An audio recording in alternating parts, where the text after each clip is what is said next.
might speak without the mic. Can you hear me upstairs? Yes. Okay, great. Thank you.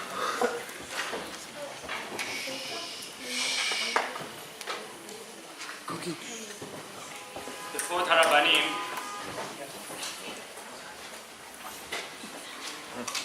all the guests to the Bet Knesset, and of course, the families. I want to begin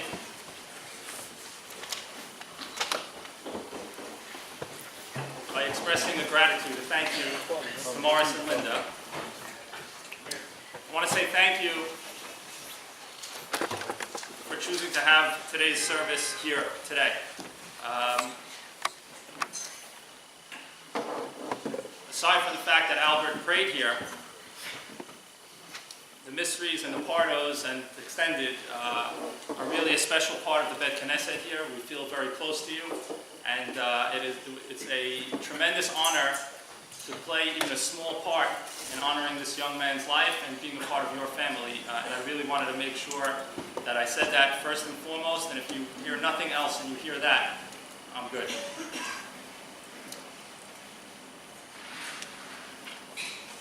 As often happens, we don't have to look far to find meaning in our Torah to speak about what's going on in our lives. And as we open up this week's parasha, we are introduced effectively to a star. A young man who's effectively a prince, good-looking, filled with charisma, a natural leader, the apple of his father's eye. World is at his feet. And then, this fine young man is taken away from his parent at a very young age. And the Torah here is very descriptive to let us know that the pain that his father Yaakov feels is incredibly intense. In fact, the Torah tells us that Yaakov is absolutely inconsolable. What the Torah is telling us is that there is no normalizing the sense of loss that he has, the profound grief that he feels. And what's amazing is that even though in the Torah there's a happy ending in the sense that 20 years later Yaakov and Yosef are reunited, the Torah is careful to tell us that it's not the same, and that Yaakov is really never the same. The loss is that strong, it's that powerful.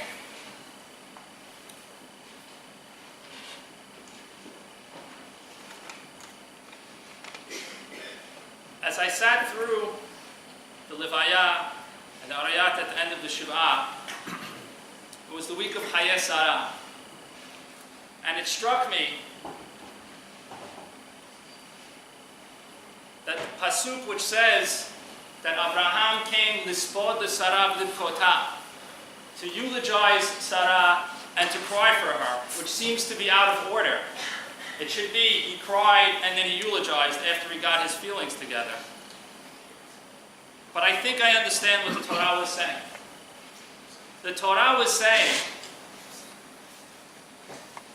that after realizing, after eulogizing, after thinking about the loss that we have, the crying is much deeper. The crying is much more profound. We become more inconsolable. To say I knew Albert Missry before what happened would be true, but I didn't. I had no idea how special this young man was, even though he sat in these seats and he shook my hand and we smiled and we talked to one another. I didn't realize how profound an impact a young man could have on so many others around him that are younger, that are older, that are far and wide, that knew him well and that barely knew him. And therefore I say, we understand what it means now that Abraham was more sad, more grieving when he began to think about the loss, because that's what we're talking about when we're talking about Albert Missry, alav shalom. There's 2 points about his personality that I wanted to call out and not forget. The first was the love that he showed for the people around him. Incredible. The care, the giving, the doing, the way that he made so many people feel, whether it be his close family, and sometimes for us that's the most difficult, to make our close family feel that we love them the way that we feel. It's a real challenge. And he did it like a king, like a prince, and naturally, not fake, really genuine. And that extended to his tight friends, the crew tape, I think you call yourself, or something along those lines. And that's amazing. And to see how tight the bonds that young men can have, and Bezrat Hashem, the rest of you continue to have that bond, it's fantastic. And then to expanding circles, to his larger family, and to his school, and to his community, and to people that were just getting to know him. He had a tremendous ability to be genuine and to show love for other people. And as we're moving away, and these commemorations and memorials will be less, I think if there's something we walk away from, it's we should learn from him the ability to feel natural, to express love, concern, and care for other people. The second trait that I was blown away by and just didn't know was his leadership. And his leadership on some level was dependent upon his good looks, his charisma, his sharp words, which clearly he had. Don't know where he got it, Morris, but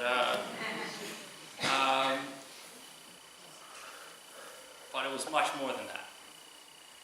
He understood that to be a leader wasn't about being the coolest, the sharpest, the slickest, the fastest, the wealthiest, or whatever it may be. He understood that it revolved around a deep sense of responsibility, about getting up before the other guys to make sure that they're all taken care of, about being there ahead to make sure everyone's needs are taken care of. And that's a real leader. And that's something that's a tremendous loss, because every leader impacts thousands, tens of thousands, and more. And his loss will be greatly felt. We have a concept called Chatzina Chama. And Chatzina Chama means half consolation, and it doesn't mean half. It means not all the way. And it looks at a situation where we're inconsolable, and this is a situation where we are inconsolable. And it says, let's try and find a brighter side. Not to dull the pain, because it can't be dulled, but to recognize that there is something positive to recognize. One, the amount of care that was shown for Albert and for his family was just astounding. I went home each day when I visited the house and at the Levaya and seeing the things that were going on in the community. And I said, as Morris said a few times at the Levaya and at the Arayat, Baruch Hashem for the community that we have. What a special place. What special people. It's so amazing. People are running to show care, running to give, running to help, running to be supportive. And it doesn't make it better, and we would rather not have a tragedy in order to see it. But when we see it, we have to say it, and we have to say, Todah La'el, Baruch Hashem, for this fantastic and amazing community, and this love and support that was shown for the family. But I think this highlights something that's really important, and I don't mean to embarrass, but I will say it. I think it also shows us how special Morris, Linda, the Missrys, the Pardos are to so many people because of the way they conduct themselves. With the leadership, with the integrity, with the care, all that Albert showed didn't come from nowhere. It came from his home, it came from his parents, and I want to say it came from his siblings also. I had the good fortune of being really close with Herbie and with Yvonne through school, And I can tell you that they had a major impact in raising this special boy as well. And Jacob, I know you less because you're younger, but I can tell from the stories that they told that he cared a lot about you and that he learned a lot from you. And that he was a lot the way that he was because he had you as a little brother to take care of. And I think that that's something to see here as well is, again, we don't want these types of situations to create a recognition, but you guys are role models for other people, and it's important for other people to see the way, what greatness means and how we can aspire to do it. And if that's something that comes out of this that's positive, then we should embrace that as well. And the last thing is a tribute to 1 and 2, which was how much Albert could be a rallying cry for good. Over the last 30 days or so, the amount of goodness, the amount of positivity, the amount of contribution, the amount of how can I make something, someone, the world, the learning, something better has been astounding.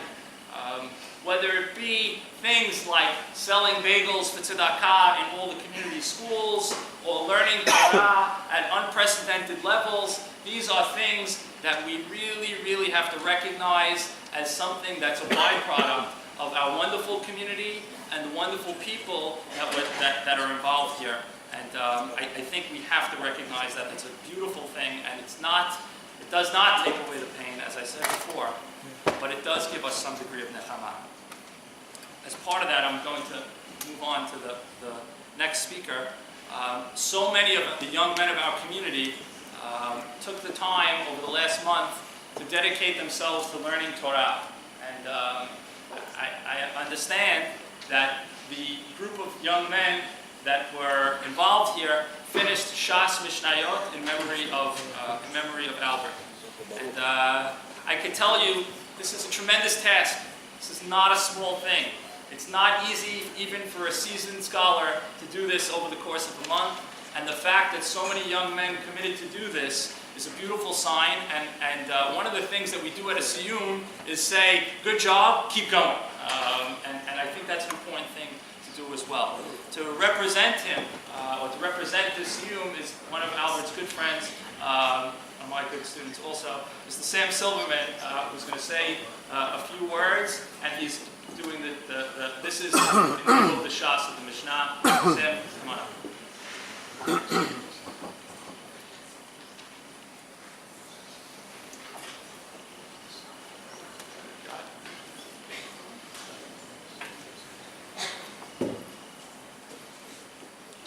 For those of you who don't know me, my name is Samuel Silverman. I was one of Albert's best friends.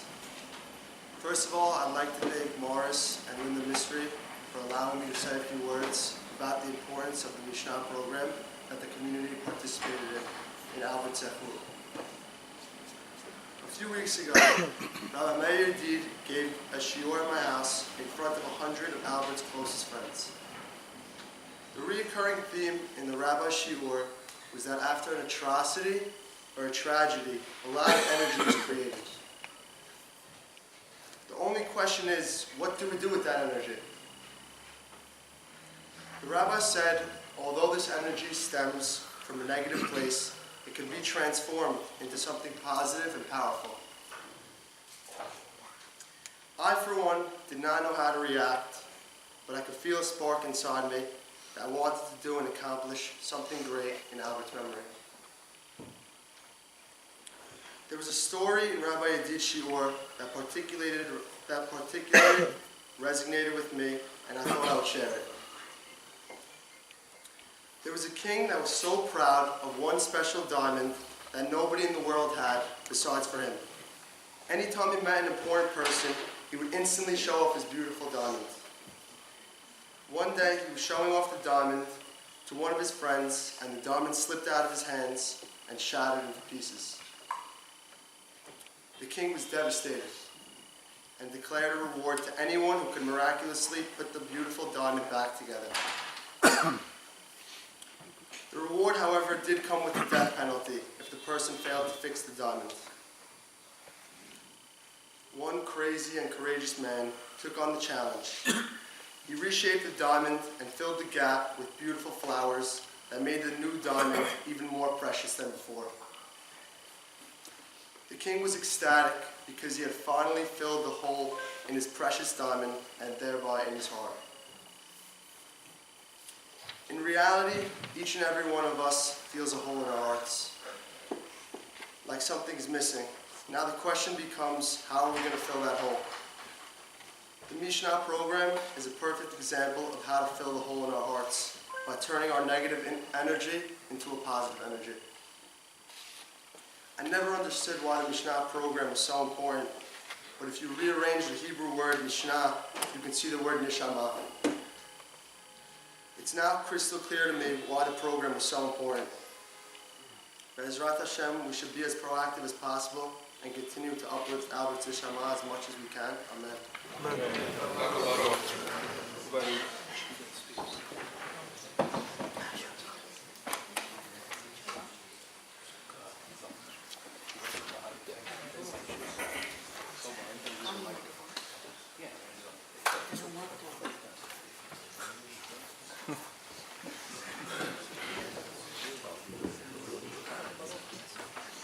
Just to start off, I would like to say thank you for everyone, for all the support you gave to my family. Dear Albert, how can I explain you? You're beyond words, you're amazing, funny, nice. You're a gentleman and finally the best brother. You always used to beat me up, make fun of me, but you were always doing it out of love. You had crazy times when I had to get Herbie to beat you up, but other times you were the best. You always took care of the family first and didn't even care to think about yourself. When I was sad or mad ever, you always used to have to cheer me up. Most of the time you used to take me to Carvel or buy me lavish presents. But the best part is when we would have baseball or football catches. I would laugh so hard when I threw the ball over your head. What the hell, Jake? What the hell? You used to scream at me every time, but I knew you weren't doing it to make fun, but to teach me to get better. You always had the best influence on people, and especially me. You're not only a brother, but a best friend and a teacher, and that's why I love you so much. I know you're gone now, and I can see how much you impacted me and the family.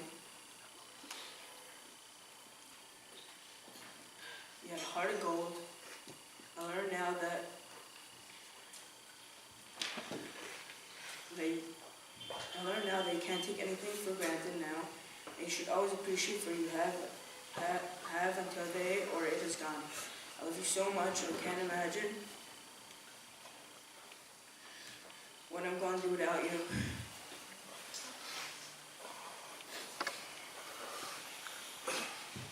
I love you so much. Be a good boss, and I hope you watch and take care of your family, take care of us. Your favorite boat, Jacoby.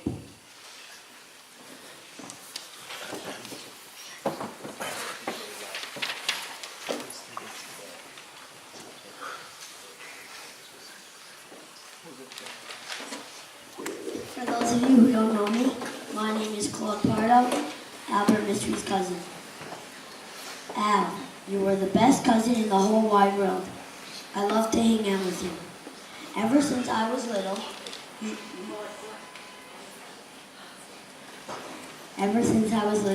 you always showed me so much love and attention.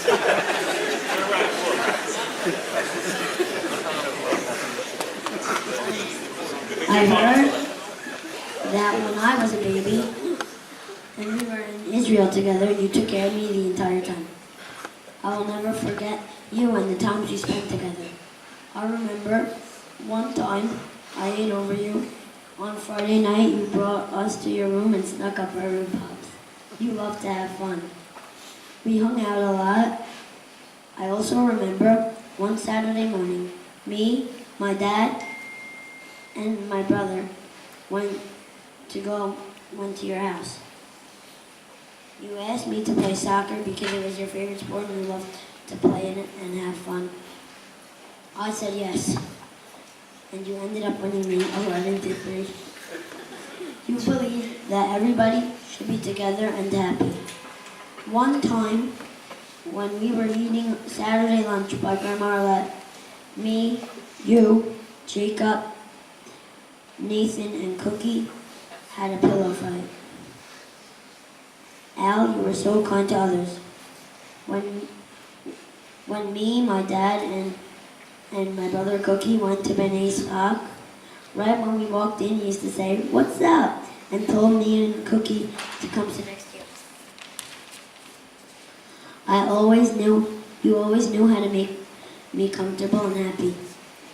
When we would walk into your house, you used to hug us and spin us all around. My parents were amazed from when you were a little boy till now, how caring and kind you were to others. Everybody loved to be around you. You were the most easygoing guy. Al, you were the best. You were always there for me and everyone around you. You were so dependable. When a family member got sick, you were there for them. Whenever someone fell, you were there to pick them up. Whenever someone needed an extra hand, you gave it to them. There is so much I can learn from you. I am always going to say to myself, what would Al do? You're a great role model. This last month has been very hard for everyone. Al, you were a shooting star. Even though you weren't here for a long time, you made a bigger difference than most regular stars. Al, I will always miss you, and I will never forget my cousin Lord Miss.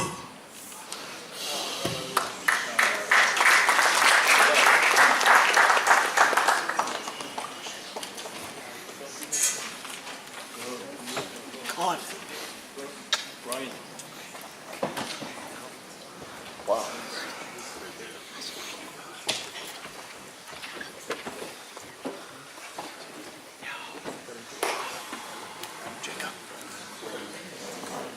Take the mic. Take the mic.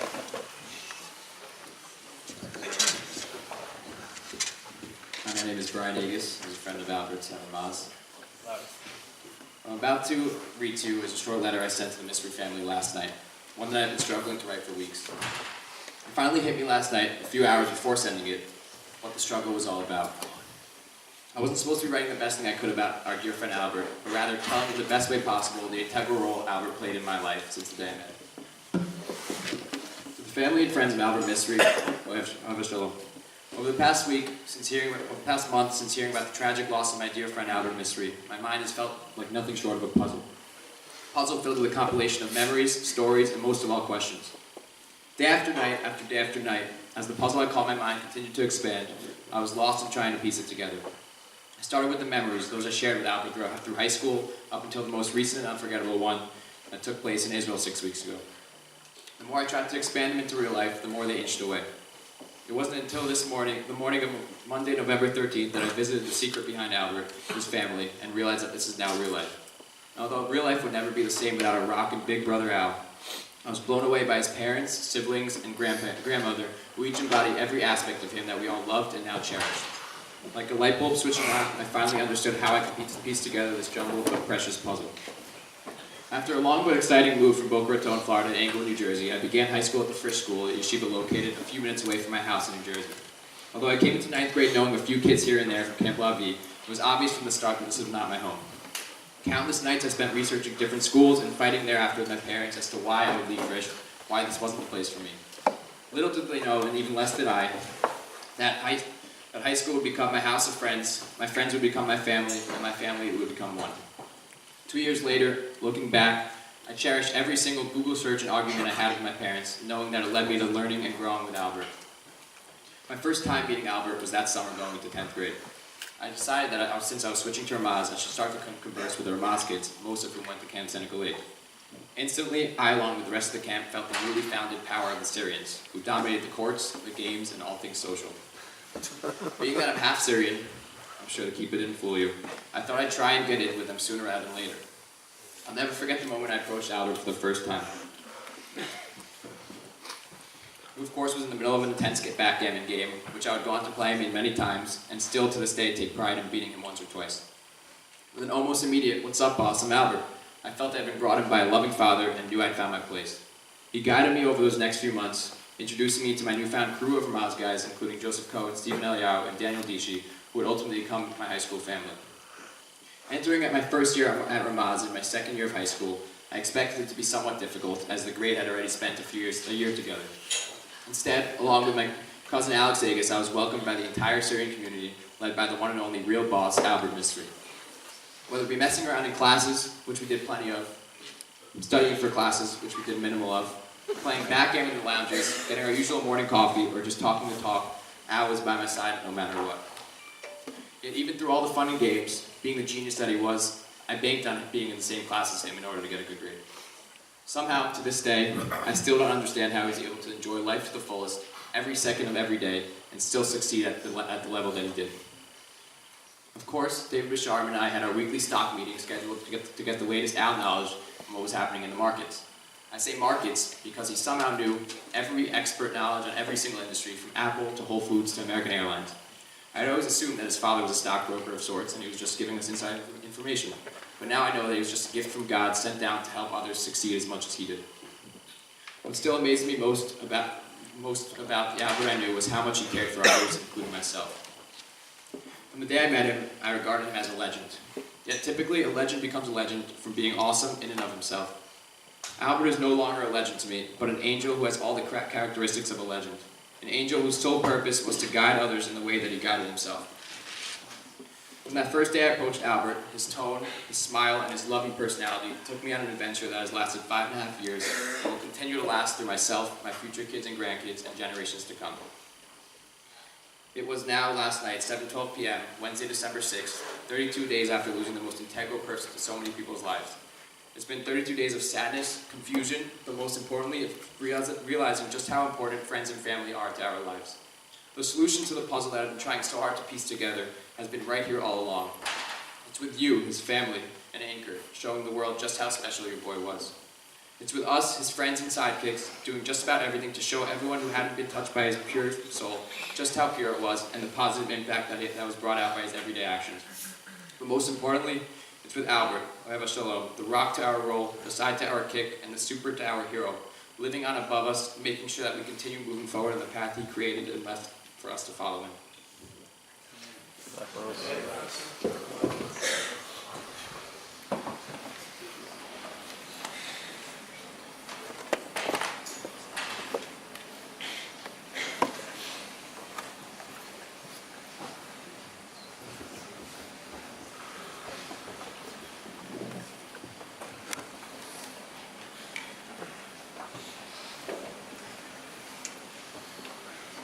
Before I read my speech, I wanted to tell you why we're here.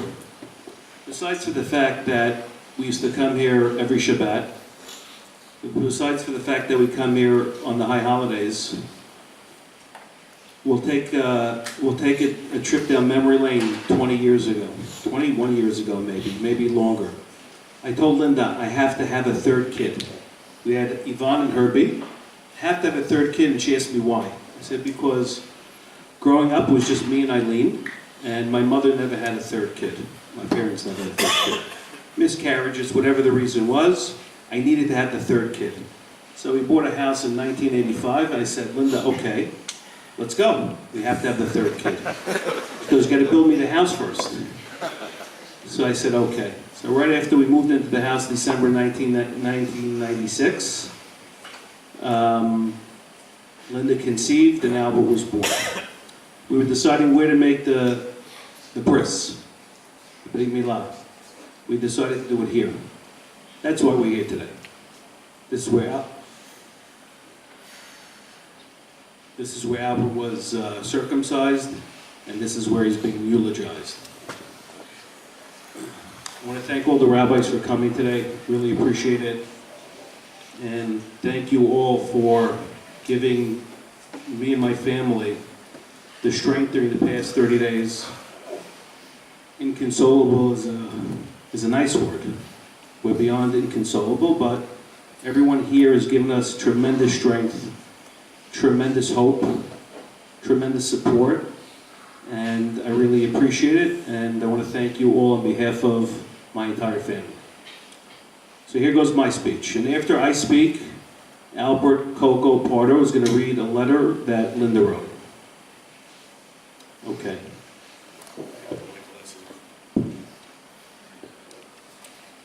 When Linda and I were in London trying to bring Albert home, we met with Rabbi Shlomo Farhi. The rabbi sensed our despair and tried to offer words of comfort. We were listless, sad, and paralyzed, but when we heard the rabbi's words, we were able to find a bit of solace. The rabbi told us that, from what he heard, Albert was a fine young man who impacted all those around him. He told us to imagine, just for a moment, what life would have been for the past 20 years without Albert. We really couldn't do that. But at that very moment, Linda and I froze and looked at each other. We could never imagine what life would have been without such an unbelievable person. We could never have imagined our family not being positively impacted by Albert's smile and infectious personality. He was an unbelievable young man who we remember as a little boy. At Jeff Sutton's suggestion, Linda and I watched the famous movie, It's a Wonderful Life, this past weekend. The movie was made in 1946. For those of you who aren't familiar with the movie, I would strongly urge you to watch it. It's a Wonderful Life stars Jimmy Stewart and is essentially a story about losing faith and feeling sorry for oneself. It is also a story of community values and things that are truly important in life, like self-sacrifice, family, and friends. We learn many lessons from It's a Wonderful Life, including the importance of life, friends, and not taking things for granted. For us, the central theme and the thing that really hit home watching the movie for the fourth time was similar to what we're experiencing right now, what our collective lives would be without Albert Missry. In the movie, the main character, George Bailey, played by Jimmy Stewart, forgoes college and his dreams, and forgoes college and all of his dreams, including traveling the world, to stay home and take over his father's business, a building and loan institution, which helped many people in town. George Bailey sacrifices big plans to remain home in a small bucolic town called Bedford Hills to dedicate his life to the community he grew up in. When his uncle misplaces $8,000 of the building and loan money, which was a lot at that point in time, George becomes very depressed and he sees the end of the building and loan and the end of his proverbial life as he knew it. George wanders all around town drinking and meandering, very depressed. If the movie ended here, it would be a terribly sad affair and unfair story. Right at George's ultimate moment of despair, an angel by the name of Clarence comes down from heaven to be with and watch over George. After a lot of convincing that he was truly his guardian angel, George prays that he was never born. George naively believes that if he was never born, his problems and those of the town would be eliminated.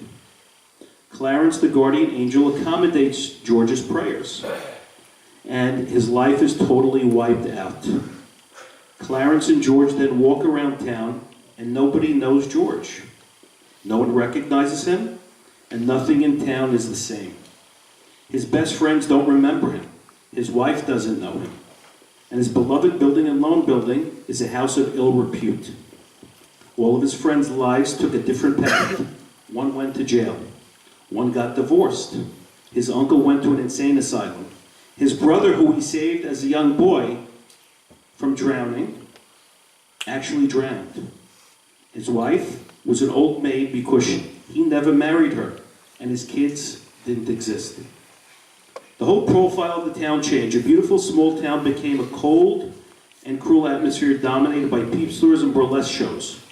George Bailey, shocked at how things turned out so badly for everyone and how his life's work was totally wiped out in a nanosecond, prays for his life back with all of its problems. Clarence, the guardian angel, once again accommodates George, and what happens next is truly amazing. All of the townspeople come out in support of George, and every person to a T contributes money needed to replace the missing money at the building and loan. George was saved from despair. George was saved from going to jail. It was a heartfelt moment and one that shows that you truly get back what you give. What this story reveals to us is what Rabbi Farhi told us. Imagine a life without Albert. We could never. His impact was too great on all of us. What would several of Albert's friends do if Albert wasn't around to save them? We heard unbelievable stories during the past 30 days about how Albert actually saved his friends' lives. What would Kevin and Saul do if Albert wasn't around to bring them out of their shells? And what would that young girl in Boston University do who was being pressured to drink at a party when she didn't want to drink, and what would have happened to her had Albert not showed up at the party to protect and save her. I don't think Albert's friend could have ever imagined a life without Albert.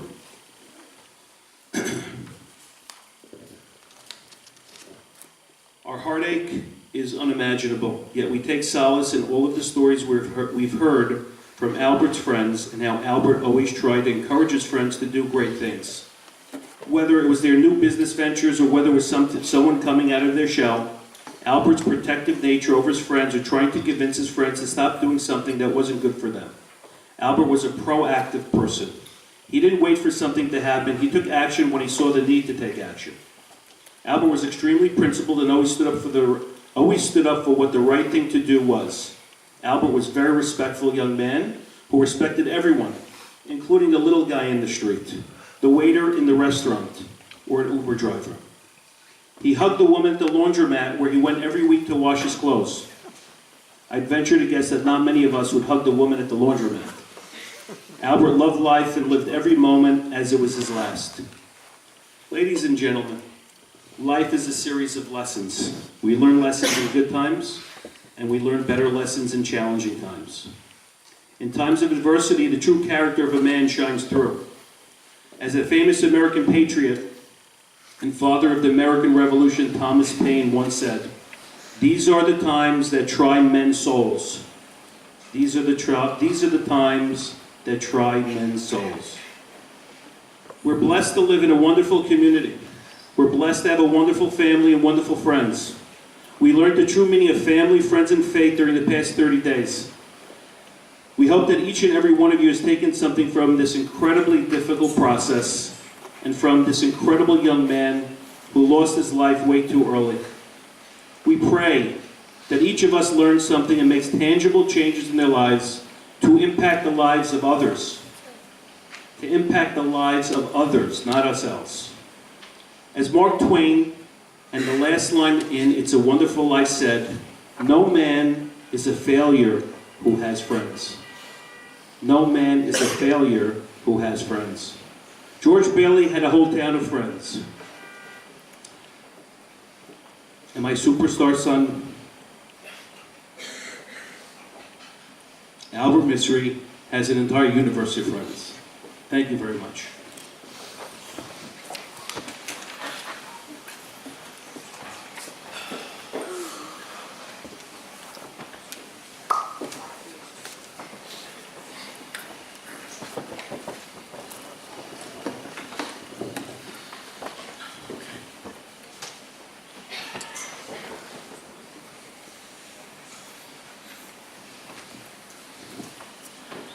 On November 4th, a beautiful sunny day, my life was changed forever. We were enjoying a Shabbat in the city for our friend's daughter's wedding. At around 1:30 p.m., we received the horrific news that shattered our lives. My son Albert was no longer with us. In the days since, someone suggested that I write down what Albert means to me. A is for alive. L is for lovable. B is for beautiful. E is for enthusiastic. R is for respectable. T is for tender. These are the words that describe the traits of my son. My son Albert was a very unique individual. He had a lot of spunk, energy, and the love of life. His heart was so soft and sensitive. Whenever you were in the room, he would grab you and hug you with his large, beautiful arms. I had a very special place in my heart for him, and I always will. There was not one thing in the world that I wouldn't do for him. Life will never be the same, but with the strength of God, I will try very hard to make my life and my children's life a happy place again. Albert would never want us to suffer or to be sad because he's not around. He always wanted everyone to have a good time and be happy. Over the past month, I've heard stories about my son which amazed me. He was always respectful and taught people around him to have respect. He did everything in his power to help his fellow friend. Many of these characteristics he learned from his father, who he idolized and respected. There is a quote I read that I think epitomizes Albert and the way he lived his life. Your greatest power lies in contributing to the lives of others. What you do for yourself will leave the world when you do. What you do for other people will live on forever through your memory. As we heard over the past 30 days, Al truly embodied this quote. He always helped others, respected others, and gave to others. I can't believe I'm writing something about my son. This can't be real. My belief is that he was in this world for 20 years to complete his mission, and that was taken to work, and then was taken to work again with Hashem. I miss him terribly every day, but I will smile again, because Al would want me to. I love you, Al.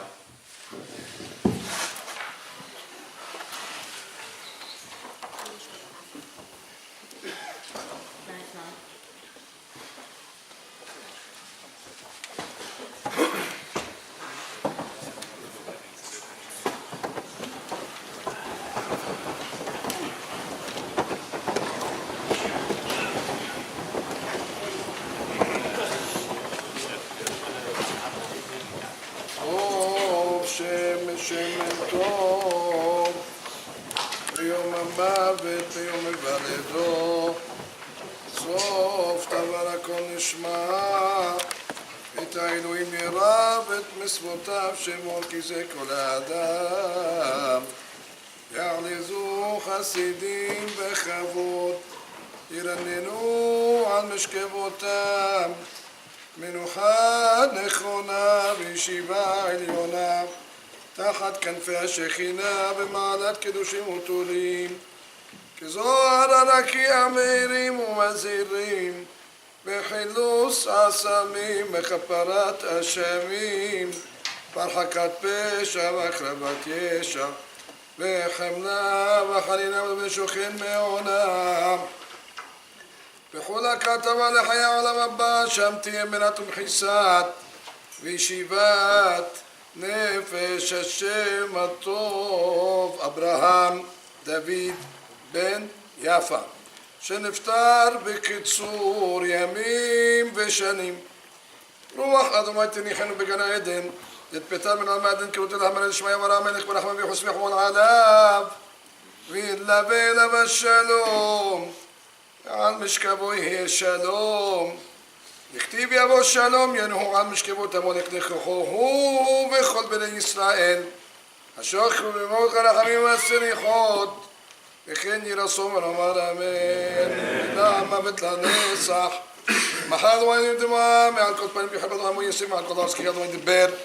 יחיו מתך הנבלתי יקומו נקישו נשכון עפר, כי טל אורות תלך וספים תפיל, והוא רחום יכפר עוון ולא ישחית ולבדי שבו בדל כל חמתו אדוני יושיע, המלך יעננו ביום קוראנו.